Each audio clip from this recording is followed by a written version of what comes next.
And we're live with James Gay. You ready? Yeah. Let me throw this up here. Okay, so where were we? Were we gonna take a look at the Plek machine? Do you think? We can do that. I can walk you through the whole shop if you want. Yeah, let's take a look at the Uh, shop. Let's take a look at the kind of the work environment there. okay. So, um, like I was saying, I split this with one other gentleman. His name's Luca Quaccarella. Uh He's huh. Italian. He's the chief designer of the Harmony stuff. All of the new Harmony products are actually designed here in Singapore. They're made in the USA in Kalamazoo, Michigan, but they're all designed here. So I get to help out with that a little bit.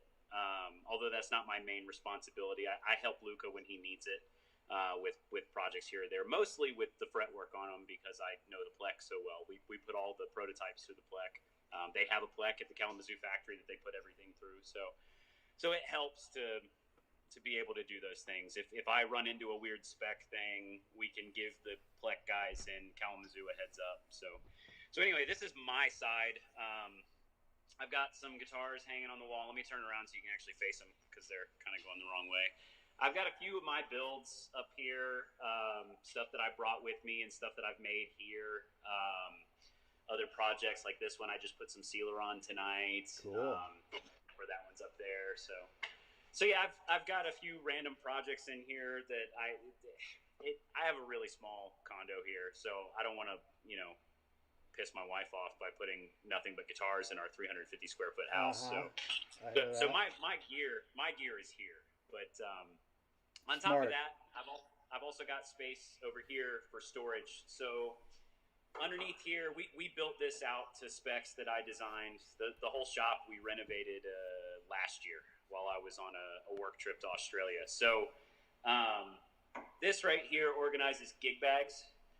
There's not many in there right now because we're officially closed for business as of right now, and we can't reopen I think until June 1st. But I've got gig bag storage. I've got random projects that are in the works. This is a Martin that needs to get the binding fixed. It's come loose, and there's a few other issues. This was an Ovation where the top popped off, and the customer tried to fix it themselves with some super glue, and that didn't work, obviously, so we're going through it. This one right here is a Fender Parts telly, like a thin line telly that I refretted. So Behind here, James, one second. So you're in the workspace provided for you by your employer, but you're also doing outside work. Are you doing outside work as a private contractor, or are you doing outside work for your employer? oh no, so like basically, like I'll build stuff for myself, but Mm-hmm. that's not really anything related to outside. Like I don't do any repairs that are outside work. Okay. All the repairs are done for the company. Okay. So for a couple of various things, we run the repairs under a business called Well Played Gear. We also sell used gear under that as well, and everything that gets bought in is used, gets gone over by me. Usually we plek it because most of them need it. And on top of that, like I'll go through everything. That's actually all this stuff over here. There's a whole bunch of boxes lined up in this little walkway here. That's all stuff that I have to go through. Everything that gets bought in under Well Played Gear. Here's the logo for that. We got that hanging right there. Anything that's bought in under Well Played Gear gets gone over. There's also a Well Played Gear entity in the United States as well. There's a Reverb store. There's stuff on there right now. There's a crew in Kalamazoo that goes through everything over there. So there's a guy named Mike Ortiz who's in charge of sales and customer outreach for all that stuff, and he helps out with the maintenance. And there's another guy, Zach. Zach, I'm sorry, forgive me, I cannot remember your last name. He's a former GC guy as well. He's working over there at the Heritage Factory. God, his last name blanks. His name's Zach. He's great. He's a great repair guy. So anyway, he goes over everything over there for us, according to like a spec sheet or a work list that I put together over here, like a little checklist that make sure that we're looking at all the same stuff. And then back here in the back of my workspace, I've got a little like dirty table that I have like a couple of glue Ooh. pots and stuff. I love these things, by the way. I don't know if Yeah. you have any. I don't have Love any. it. I don't have any yet, but I got to fondle them out at Dan's when I was doing a course out there. Love. They're pretty wicked. I've been trying for like 6 months to come up with a way to do something like that. I was thinking of like buying a whole bunch of tape guns and disassembling them and building them out into something. And then they came out with those, and I bought like I think we've got 10 of them in here. I love them. Yeah, they put a lot of thought into the weight of them too. You know, I did a Yeah. little binding when I was working at Breedlove, and getting one of those heavy tape dispensers that was just right for binding. Boy, Yeah. that was hard to do. Oh, absolutely. I love those things. I've got more storage back here. This is where all the cases go. That whole top row up there, by the way, is all store inventory stuff that needs to be gone over as well. And there's a mix of that in here too. The well played gear stuff. A lot of them I'm waiting on parts, and for that my hands are tied right now. But I've got that. I've got a bunch of miscellaneous stuff down here as well. And then behind me over here is the illustrious Plek machine, kind of tucked in the corner. And before we dive into that, I'll go the rest of the way around the shop. I've got, miscellaneous small parts organized. By the way, USA folks, don't take for granted the fact that you can just go to Lowe's and buy one of these things for like $20.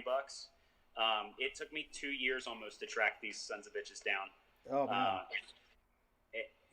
There's not really hardware stores in Singapore like you would think. I mean, there kind of are, but there also kind of aren't. And if I had ordered these on Amazon and had them shipped over, it would have been the same price, about $40 or like $20 a piece, but it would have been $45 per piece per unit to get it shipped here. And that's so that's not ideal. So don't take for granted little things like that. It's very difficult to source things over here. Paint is almost impossible for me to get. I have my ways, but it's tricky. Paint is in like guitar finish paint, or paint is in like like lacquer. Yeah.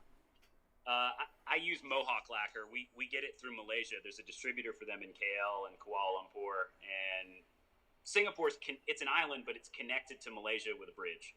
So we can actually get it land shipped. They order it on an ocean freighter and get it sent over from the U.S. But if I run out, it takes me 3 months to get it. So because I have to wait on Mohawk and KL to order it from the U.S., and then it has to get shipped there, and then it has to get shipped here. So it's just a massive undertaking. So I order like 5 gallons at a time.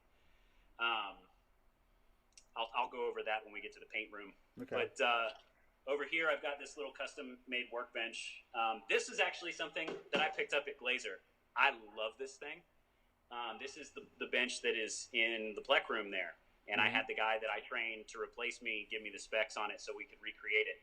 I can have 5 guitars going at once. Oh, cool. These are all carpet lined. This is extremely sturdy. I mean, I could jump up and down on this thing if I wanted to. The guys that helped me build it here did a really good job, because the other thing you can't get in Singapore, there's no like plywood stores. I can't get it. The only people that can really get it are contractors. There's no store to go like buy a sheet of MDF. I actually just had my dad ship me a sheet of MDF cut into a bunch of little pieces so I can make templates out of it. Because there is a place that sells it pre-cut like that at about $35 a piece, and they're closed right now because everything's kind of locked down. But so are you finding substitutes? I mean, are people making local wood into like usable lumber, or? I'm sure there probably is. There's another guy that I'm friends with here named Wayne Lim. He went to the same school I did a couple years after me. He's local. He's from here, and so I'm sure if he watches this, he's gonna tell me, "Oh, dude, there's a place you can get that stuff." There probably is, but I just don't know where. And on top of that, I don't have a car, so like getting it transported would be really difficult. Yeah. There's a lot of headaches. So we had this actually built out. I spec'd it all out. I gave them the measurements, and they built it all out for me. And you've got the surface level where you can be working on a guitar, but like if a customer comes in, or if I've got one in the Plek and it's coming out and I need to make bench space for it, I can just easily take that and slot it into one of these little drawers right here. They're all padded. They all have carpet on them. And they're long enough that I can actually fit other stuff on there with the guitar too. So like I've got pickups and strings, bass strings. I've got that Taylor fretbuck. I've got vices over there, extra pads and stuff. So, I can still fit guitars in there too with all that stuff. And I loved that feature at Joe's shop because there's so much stuff to do. You kind of constantly have to be moving things in and out. To keep a Plek machine moving, you're usually working on 3 or 4 guitars at a time, really. So to be able to quickly move them and jump them through, like while one's in the machine, I'm getting the next one ready to go into it. And while the one that comes out is getting polished, I've got another one slotted up in the next space down, like ready to go, kind of. So when you got a Plek machine, you're making sure that thing's making money all day long. Yeah, right? if you keep it moving, it's a great addition. I mean, it's a luthier that doesn't get tired, that doesn't have elbow issues from crowning files too much and stuff. Yeah. So crowning files my least favorite thing to do is crowning. I like fretwork, but crowning, and honestly, like, I got good at fretting to avoid crowning. Like it was like everything about my board prep and my fret install is about avoiding the crowning file as much as possible. Well, I remember a story that Joe told me while I was working at his shop there, that the guy, I can't remember his name, I think his name was Floyd, the guy that used to do his frets years ago. He came to him once. This was before the Plek was a thing. He came to him once and asked if it was okay if he started learning to do fretwork with his left hand because his right elbow was hurting him so bad for doing it too much.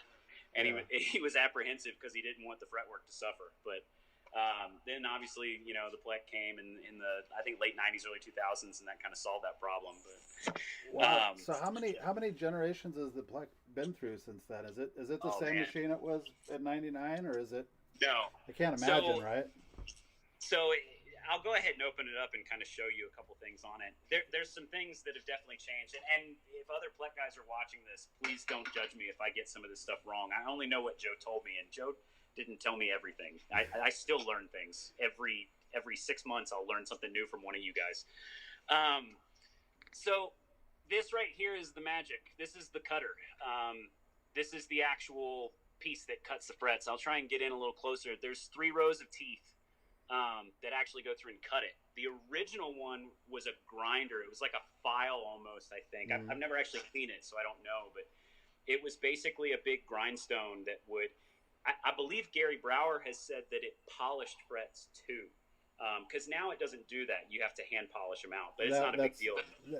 That polish must be in heavy quotations as an optimistic interpretation of what it did to him. But so is that thing doing boards too, or is it only frets? Yeah, it's kind of hidden behind this little calibrator up here. But behind here, try and see if I can get it in there. Oh, okay. That is it. Okay, so Germany didn't think that this thing could do anything other than the frets.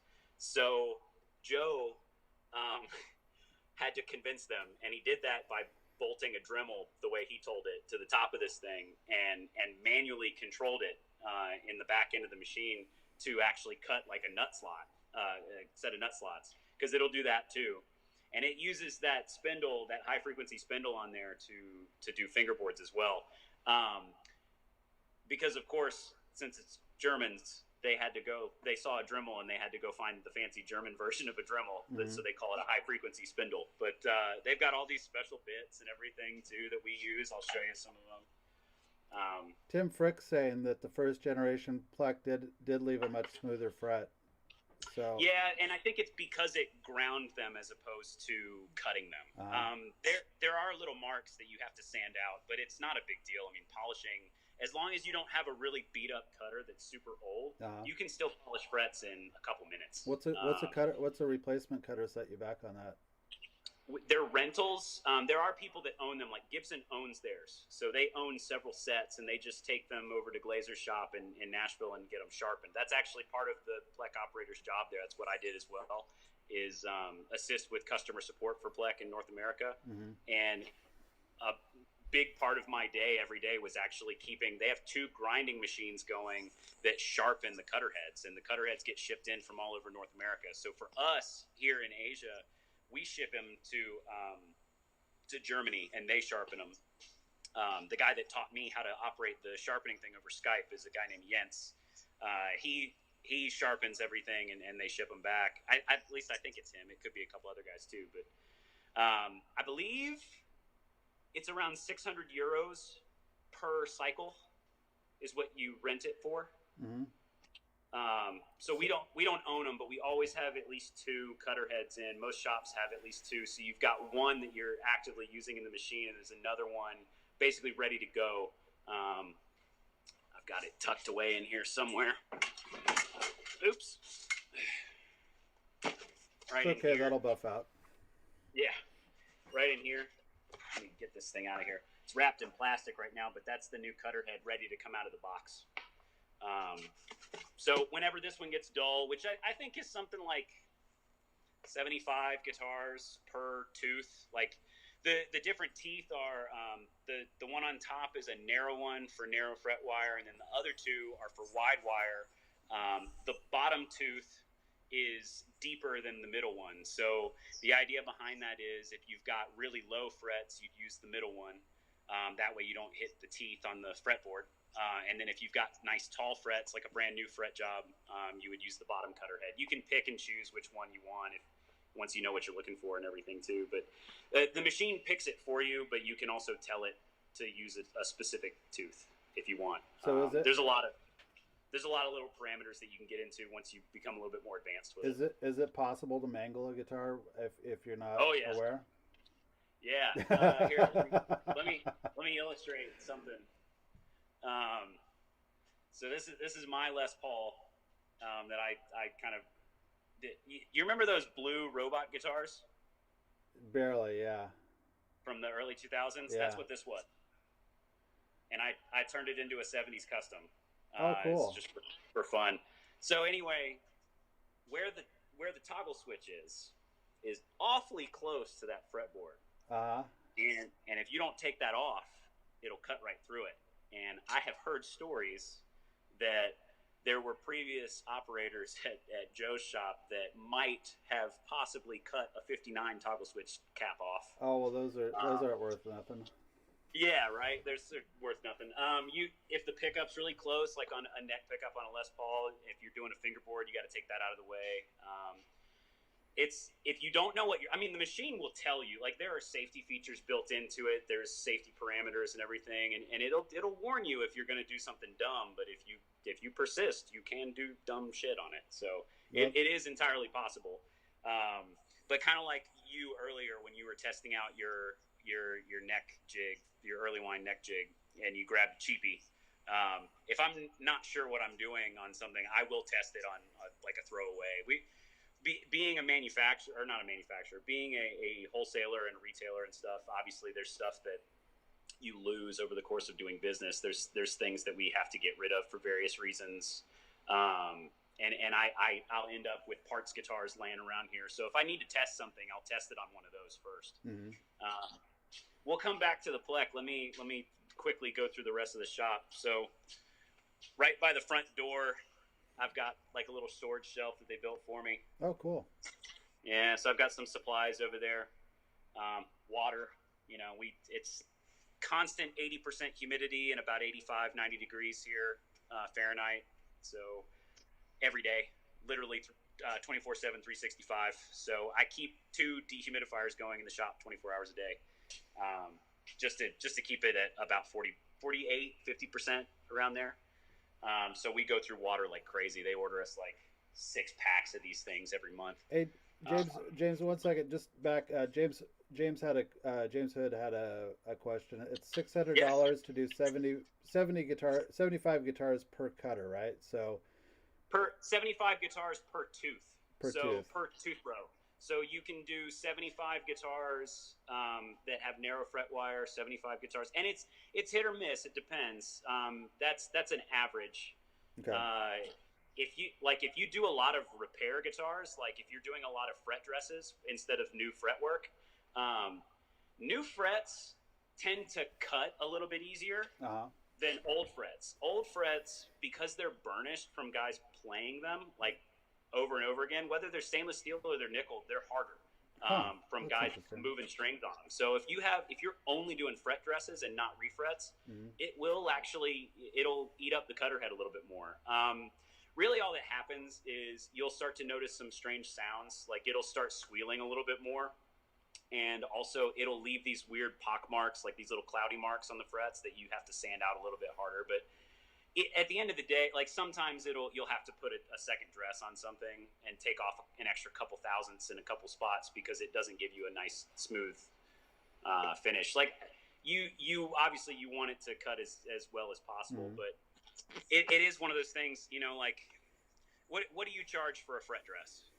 Oh boy, I don't know. I've been out of the pricing game so long. I would think probably it's going to depend on how much dressing is involved or how much crowning is involved. I would say probably 100 to 150, something like that. 150 being an extreme example. So we charge about $200. That seems for if you're bringing a robot into the equation, it seems like you should get more for it for sure. Oh, James, I just wanted to stop and let you know that your mother was very impressed with the organization of your shelf. So. Yeah, well, I spent all day cleaning this today, so I didn't look like a big messy piece of shit. It looks nice in there. I'm not gonna lie. Well, you haven't seen the dirty room yet, but okay. but yeah, it's we charge a little bit of a premium, but it's also because it's accurate to within 1/10,000th of a millimeter. It's incredibly accurate. So that's how you sell it to other guys, is that you can sell it to the customer as a premium as well. I mean, you're getting as close to perfection as you can reasonably get. Sounds like a premium to me. Yeah, exactly. So then we come into, I call this room the skunkworks room because this is Luca's room. This is where all the prototypes are, and they're behind the camera and no one can see them. Okay. There's some prototypes in here that we were working on, but yeah. Anyway, this is Luca's main room where he kind of has his tools set up and he'll do his design work and stuff like that. He's got a workbench over here. This is considerably messier, and that's not his fault. That's actually my fault because Luca doesn't live in Singapore. Luca lives in Indonesia. There's a little island called Batam in Indonesia that's about an hour ferry ride away. But because you have to come through customs to get in, he's been stuck there since all this COVID-19 stuff kind of kicked off. So he's literally been stuck there for months, which I feel bad for him because he can't like really do any work. So I've been kind of helping him out with some of his projects that he needed help on. But so if Lucas sees this, I'm sorry your workbench is messy. I'll clean it up before you come back. Oh, shit. So then we come in here. Let me turn this dehumidifier off. We just had this room put in last year, and I'm super excited about it. This is our spray room. So we have a little spray here. This was actually made in Michigan. Oh, look at that. Yeah, so they shipped it over here for us. We put it together. It's sitting on an IKEA like picnic table that we bought. There's an IKEA around the corner, so if we need little shelves or something like that, we can just scoot over there real quick and buy it. But there's your MDF. It might be a little expensive, but yeah, exactly. Got some spray guns over here. Got a few more over here. We've got that looks nice. All of our stuff. Lacquer down here, blush retarder, thinner, all that stuff. So these are all my pre-mixed colors that I keep kind of randomly going. Like there's cherry red, there's just clear, there's black. This one specifically is a color that I found that kind of approximates an aged Martin top because I've had to do a couple of refins on a couple of those when we've done some touch-ups and then there's just random like just aged lacquer. Like we literally took regular lacquer. We mixed a little bit of amber in with this, but we stuck this in a window for like a year. So it's nice and amber now. I've got some of that stuff. I use this stuff a lot too. These are incredible, and I can't say enough good things about these for repair. This pre-catalyzed lacquer. Tell me about that. These will cure fully. It's got a catalyst mixed into it, but it's got a shelf life of about a year. So they have 6 different sheens. I primarily use gloss, satin, and dead flat.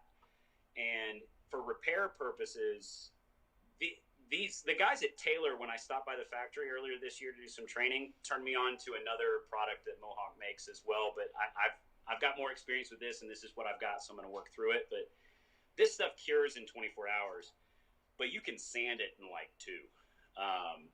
It gets pretty hard relatively quickly. Now, the only drawback to that is you have to be careful and check your sandpaper pretty often because it'll get those little hard granules in it and it'll put pigtails and shit. But so if what, you want just a dead flat or satin finish, 1-2 coats, 1-2 passes with that, as long as it's already flat, like sanded level, that stuff works great. Yeah. For like headstock touch-ups and stuff. I took a ding out of a Taylor headstock with that in an hour, and I reassembled the guitar before the end of the day, and it's good to go. No, that's high praise on a repair like that. Yes. Satin Love that stuff. Satin's always difficult to repair. Yeah, exactly. So you almost have to touch up over the whole thing instead of trying to patch it. You know what I mean? Exactly. So what about clear? There's going to be, like, if I did a clear of that over like another kind of catalyzed finish, you're going to have like a little bit of a layer line, right? So you're not getting away from that, but still, it's still working. The only stuff I've ever used that you can get away with that is that the UV stuff, the Simtech stuff that Taylor's using. They trained me up on that when I was there, and it only really works over itself. Like you can't put UV over. You can't patch UV over lacquer or something like that and have it not blend. But the cool thing about that UV stuff is it's done in minutes. Yeah. So you can clear coat over the whole guitar and it's cured and ready to sand in literally a minute or two. What's going on with lights for those? I mean, have the lights come a long way? I got an old light that Breedlove had, and it was unwieldy and felt dangerous. Taylor has these awesome setups. I wish that I had one so I could show you. Maybe Ian Weston. Do you know who Ian Weston is? I'm friends with him on Instagram, I think, or maybe on Facebook. I don't know. That dude's nuts. He's so talented. He's so crazy good. He's the smartest guy I've ever met. But he's probably got one of these setups. They've got Taylor has this thing where the light is mounted to a frame that is about this tall, so it's about chest height. And it's encased in a shroud, so the light doesn't just go everywhere. It's like only focused down, so you can put the guitar underneath it. And it's got a little foot pedal, so like you step with your foot, and the shield opens on the light. And it stays open for a pre-timed amount. It's like 30 seconds or 45 seconds or whatever it is. And so you do like 2 or 3 passes with that, just kind of keeping the piece moving underneath it, and it cures. It's ready to go. You spray it off with an air hose to cool it, and then you're ready to go to work. Yeah. With I think we started with 1000 grit on a DA sander, and no water, nothing. Just go to town, blend it out. It's crazy. They had me write a message underneath the finish that I sprayed, and we sprayed 1 coat, and I blended it, and I was done with the whole repair in an hour. And I actually, the second time that we did it twice, the second time I made a mistake, and I was still done in an hour. That's high praise, man. Yeah, it was crazy cool stuff. It's a high price tag to use it, and you also, one of the things, there's another guy. Have you seen 8T guitars? So the letter E number, or letter E, letter T guitars. He's in Australia. He's in Melbourne. Sounds familiar. He's a good friend of mine. He's our warranty guy for Heritage and stuff down in Melbourne. His name's Simon Cotter. He's fantastic guitar tech and Amtech. He used to work for Bellman Guitars. He was one of the guys that started that, if you've ever heard of them. They were based in Melbourne. He uses that stuff, and he said that if you let it sit, like if you only use it every once in a while, it's not a good product to just sit around, because 1, it's expensive, and 2, it doesn't really store well. So you kind of have to be constantly using it. So for the repair guys at Taylor, it works really well, but for like a normal repair shop, it might, unless you're doing a lot of that stuff, it might not work very well. So that's the only side from what I've seen. That's good information. The last room is the dirty room, and it's living up to its name right now, because I've got about 5 builds in the last couple weeks in here, so it's ready for a cleaning. Yeah. But yeah, we've got clamp storage, drill press. I've got a buffer underneath some covers over there. Another one of these guys, bandsaw back there, and then this little porter. I use these in the U.S. This is a staple in my shop at GC. This little porter cable combo sander. I love that thing. I bought one of those on Amazon and had it shipped over specifically to use it. And it's a sanding table right now, but I've got a little spindle sander. That I'll take the spindle out of, and I put a pad down, and I'll use that as like a sanding pad. It's like perfect height. So. Is that the Jet? No, I had one of those at home. I missed that thing so much. I sold it to a buddy of mine who runs another shop called Bridge Builder Guitars in Cincinnati. His name's Justin Kennedy. If you're in Cincinnati, he is the guy to go to. He's hands down the best tech there. We were shopmates, and we took all our tools and combined them. And there was a high school that closed down because they built a new one. So they took all the stuff out of the old one, they auctioned it off. And I got one of those, they were worth like $1,000. The big, massive jet that weighed like 200 pounds, all cast iron. And the spindles on it were like 8 inches long. They were huge. I got one of those for $150 from that auction. Awesome. It was ready. It was in great shape. It was just dusty, and I replaced all the sanding sleeves on it. But I mean, I love that thing. I sold it to him because what am I going to do? Throw it on the plane? I missed that. I got such a cheap spindle sander right now, and I hate it. I wish I had room for a proper one, but it's just not in the cards. But I'll tell you what, some of those little ones can actually work pretty well. Yeah. That one's from just something from China. It doesn't have a brand name on it actually. I don't even know what brand it is. Hey James, hold on 1 second. I just wanted to say we're at 2:00. And I wanted to open it up to anybody that happens to be watching right now. If you got something, I got my chat open. I don't have the chat in the scroll there because I think it was messing with our reception of James. But go ahead if you have a question for James in the chat. Yeah, please. I can't see it, by the way. It's just in case people, because I know when we did the Dan thing, people were wondering if he could actually read it. I can't from where I am right now. So. Okay. But yeah, just type away in the chat. And so actually, can you pop the door on that place and let me see what it looks like outside? Yeah, I want to see what the lay of the land of Singapore looks like while I got you on the phone here. Well, it's all dark, so you're not gonna be able to see much. Oh yeah, it's late there, huh? Yeah, I'm 12 hours ahead of you. But... What's the creepy crawly situation there? Spiders, scorpions. Yeah. I don't know about scorpions. Maybe there's some out here. Spiders, definitely. Ants, cockroaches, all the usual stuff. We have a big problem with cockroaches in the house. It's very frustrating. Yeah. They've been there since day one, and I can't get them to go away. And when I first moved in, I messaged the landlord and said, hey, there's cockroaches in here. And he said, oh, that's because you have too much food out. Yeah. And I was like, dude, it's day one. I haven't even gone to the grocery store. Yeah. You just gave me the keys. So what do you think about Singapore long term? Are you there as a kind of a lark as a young man, or do you think there's a chance that it's going to be home for a while, or? It's very open-ended right now. Like basically, the employment contracts are for expats like me. It's 2 years at a time is how long your visa is valid for. My visa is up for renewal in August, and it will probably be renewed unless something crazy happens. So as of right now, there is no end kind of in sight. I will be honest, I do want to move back to the U.S. I do miss, both me and my wife do miss the U.S. a lot. Mm-hmm. But we're taking advantage of the time that we're here. Except right now, obviously, things are a little weird. But normally we travel a lot. I mean, we've been to, I think, like 9 or 10 countries in the last 2 years. Just constantly traveling. We got into scuba diving really big over here. We learned up in Malaysia. There's a really cool island off the coast of Malaysia called Tioman Island. And we went up there and learned to scuba dive, and it's been a blast. We've done scuba diving in like 5 different countries now, I think 4 or 5. Okay, we got a couple questions in here. Okay.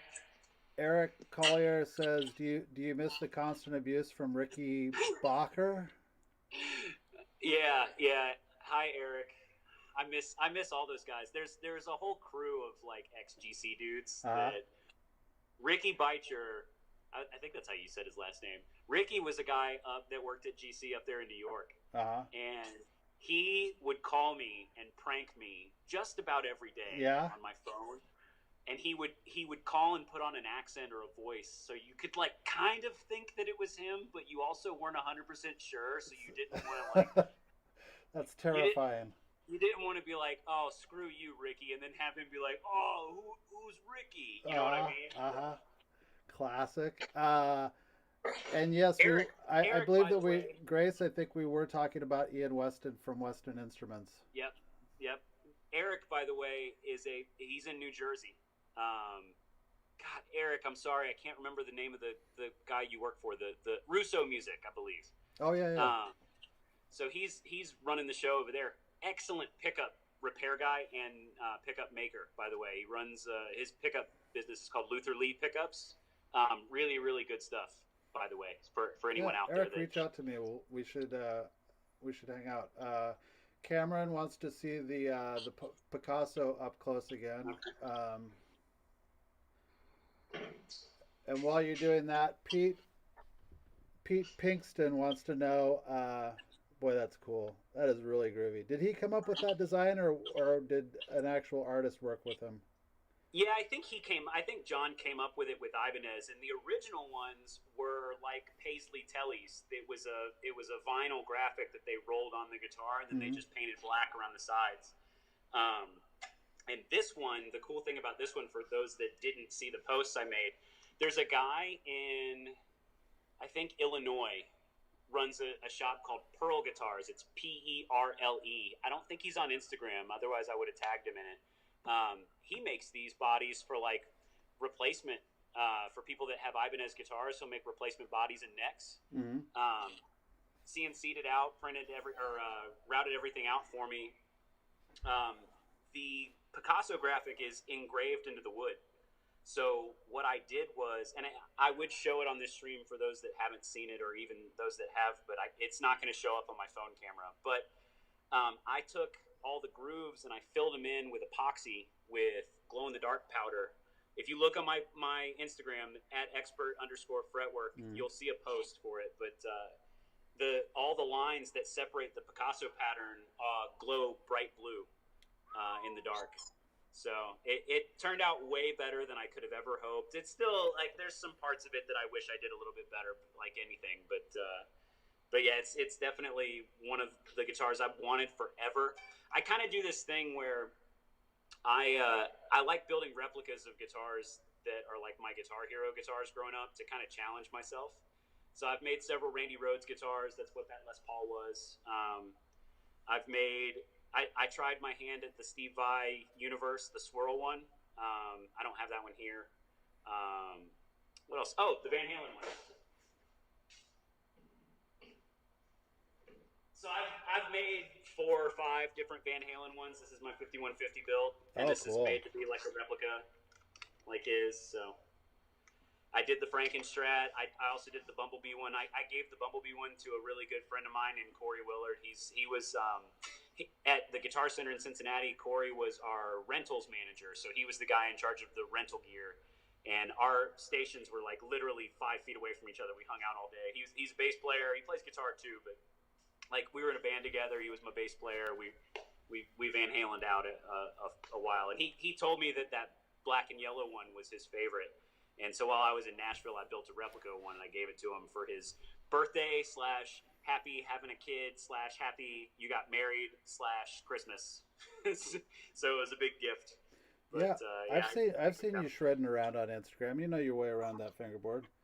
I told you I went to GIT. I was a lot better of a guitar player 10 years ago than I am now. But. Yeah, it's too bad nobody cares about that stuff anymore. It's good for YouTube videos, but man, right? It doesn't put the asses in the seats quite like it used to. No, I feel like I was born about 10 years too late. Honestly. Yeah. So thanks, Mom and Dad. You know, like I was talking to somebody the other day though. You know, like after all was said and done, like it still comes down to Eddie. Like he's the only one from the shred that I really like when I want to listen to some shred. Like it's all I want to listen to is him for some reason. You know what's really funny? When I was growing up as a guitar player, Randy Rhoads was my guy. Yeah. For years, that was like what got me into guitar playing, and those first 2 Ozzy albums and the tribute album were all I listened to. Yeah. And I never listened to Van Halen. I didn't care about Van Halen. And then like 10 years, not even 10 years ago, like less than that, probably, I don't know, maybe 6-7 years ago, I started really paying more attention. And it's not even the lead guitar playing, it's his songwriting and his rhythm guitar playing that hooks me in. He's just such a good all-around musician that it drew me in. there's a lot of joy in his playing, and the other thing too is you can tell that he had a drummer for a brother. Like like it's all about like everything's locked in.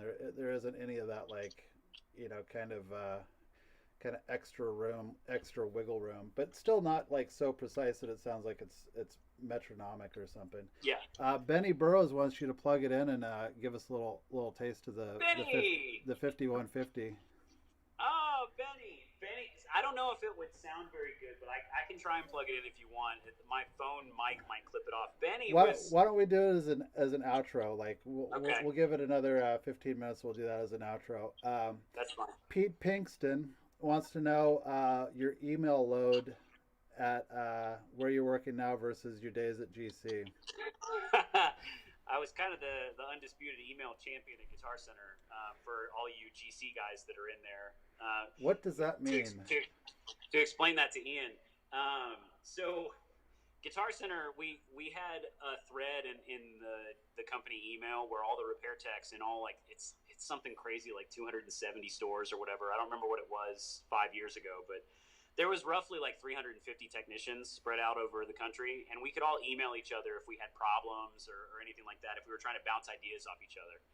And I don't know why, because it's not that I wasn't busy. I kept that business going pretty well.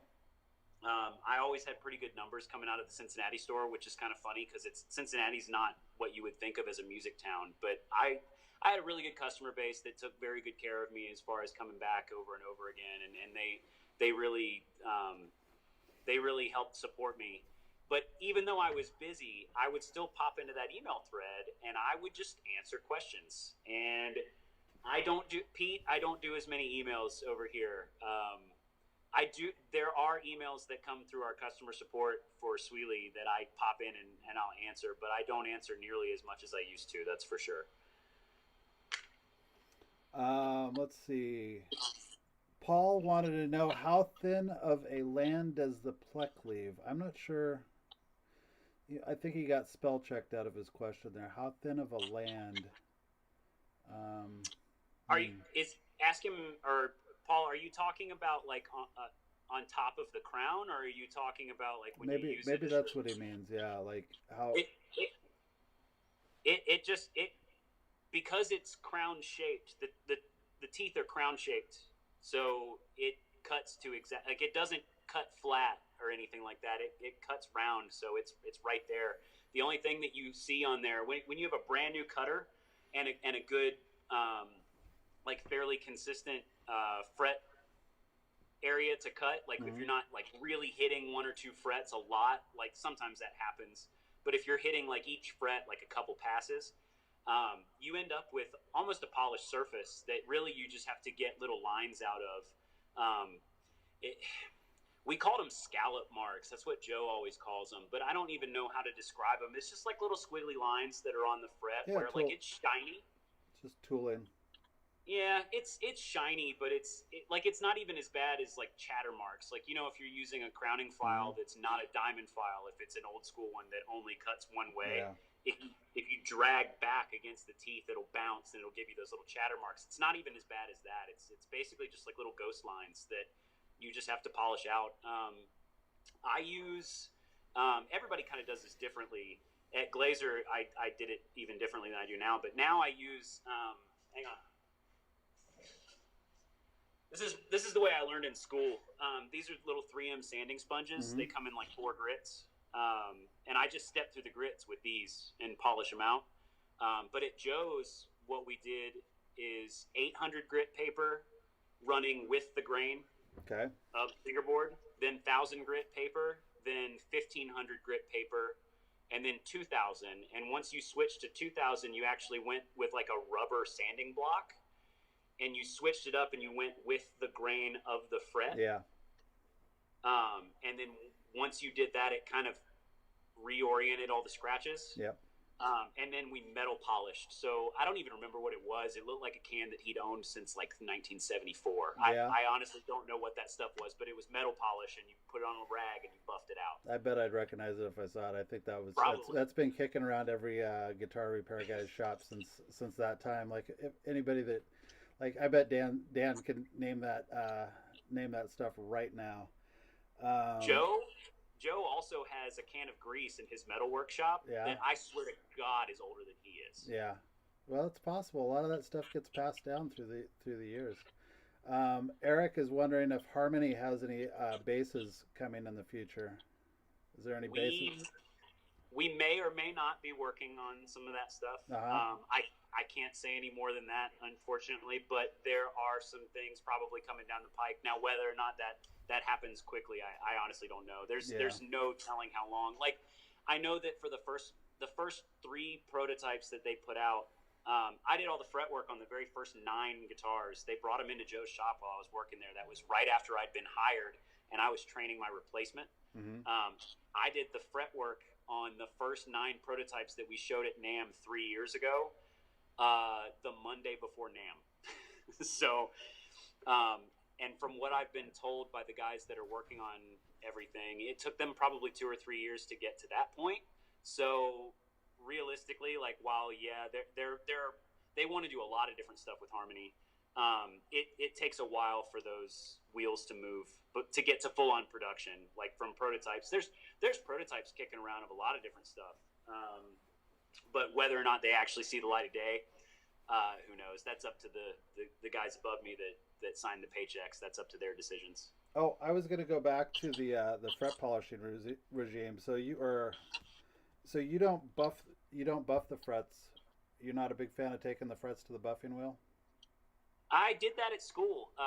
We had, like, when I was teaching at the school in Nashville, we had 2 really nice high-speed buffers, mm-hmm. and one of them was just for metalwork. Yeah. And so I would buff on the frets on that. We only have the Stumac buffer here, and I feel like it's too underpowered. I don't know what you feel, but well, it takes a hard wheel, but I've always felt I don't know what it was. I'll do like a buffing wheel on a drill now. But I felt like those high-speed buffers, I don't know if they got the fingerboard warm or if they got the fret warm or if they were just super aggressive, but I always felt like my frets weren't quite as level doing a high-speed buff as when I started out. That's what I was worried about too. I was always worried about that too. So I would always try and make it as quick as possible. But I don't really want to change out these wheels very often. It took me forever to get them burned in, so I just don't want to take them off. And I would love to just say, hey, buy me another buffer so I can buff metal with it, but I don't. Boy, like working in the guitar factory, you want to talk about guys getting fussy with each other, like guys that were all in the finish department together arguing over how to treat a buff on a buffing wheel. Oh my God. Yeah. There was almost like parking lot activity based on somebody trimming a wheel down, or or God forbid, like I think somebody took some metal to one of our finished buffers, and oh boy, it just the buffs or something. That guy Steve Mather, the guy who was he hired me to work at, well, technically he didn't hire me, but he brought me down to Nashville to work there, and he was my teacher. He used to work for Ron Thorne. He works for Ron Thorne now at Fender. But he worked for Ron Thorne for years while he was a teacher's assistant at the school in Hollywood. So he used to work for Collings for a little bit. Like, they're in the middle between LA and Nashville. He landed in Austin, Texas, and he was working in the electric guitar department there. He told me stories about, like, when they needed to destroy something, they would take it into the buff room where there's like 20 dudes all buffing at the same time. Yeah. And when you're buffing and that's your job, like, you're so focused on that. You're focused, yeah. So they would just, like, get one guy to move out of the way, and they wouldn't tell anybody else, and they would just hold a guitar into the wheel and let it go. And he said, like, everybody's buttholes just puckered at the same time. Jesus. They would all turn around, like, just because someone dropped a guitar, and they did it on purpose. But he said they were just as finicky and anal about all that stuff in there too. Rob McGargle down at Taylor said the same thing when I was down there in January. He was like, he was super. He doesn't even really work in the repair department anymore, and he was still, when he was teaching me down there, he was super anal about. He saw a little bit of black on their wheel, and he was like, "Oh man!" He went to the repair shop, and he's like, "Oh, which one of you assholes started putting metal on this thing?" Yeah, it gets me fussy too. Like even different compounds, like I've got a Rouge wheel that's just for that, but oh man, I mean, I. So you know what? It's 2:30 here. I feel like you wanna play us out. We'll wrap things up. You wanna plug in and give us a little shred. We'll try it. We'll see what it sounds like. It may cut out real bad, but we'll see.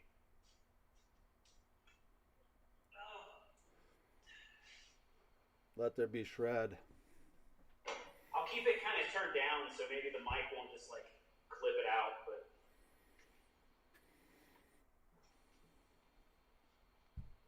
oh, my cable's all twisted up. It's my worst nightmare. Oh, geez.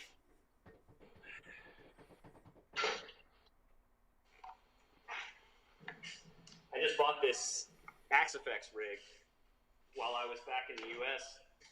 Oh, and unplugged the cable. For the NAMM show, I went home and I bought this Axifex rig off a buddy of mine who was selling one. So I've been spending this lockdown time while I've been getting caught up on repairs. I've been spending a little bit of extra time figuring out how to make this thing work. And I gotta say, I am impressed with it so far. Danny says Bill Collins dangled a dead snake while a guy was buffing an $8,000 mandolin, and the guy dropped it. Oh man, that's a bummer. Oh my God, as this cable is hopelessly tangled. Jesus. Well, this is fun to watch too. Yeah, me fiddling with a cable forever. All right, let's see. It's probably got to be louder than that. That sounds good. You hear that? Yep. All right. Here, let me see if I can't get it so you can actually see the guitar.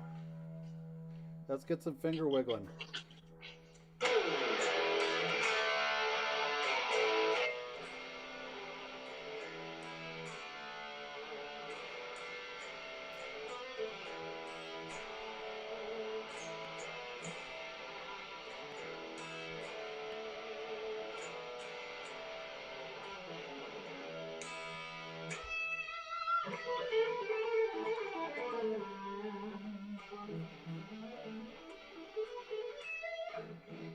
Uh-oh, Sam's in the chat. You better bring something a little wigglier than that. Okay. Come on. You got it. I'm not all wheedly like I used to be. Uh-huh. Here we go. Now we're getting somewhere. Totally down.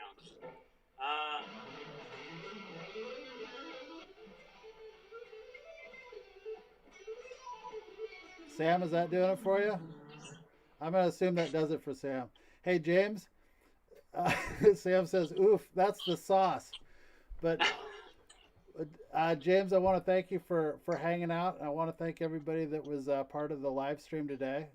Yeah. Man, this was Thanks a lot for of hanging fun. in there with technical difficulties. Yeah, we're gonna do this again. We'll get that ironed out. I don't know if it has something to do with the foreign internet or whatever. But everybody, thanks for stopping by. It's been fun, but I gotta go get some real Looth done. So I'll talk to y'all later.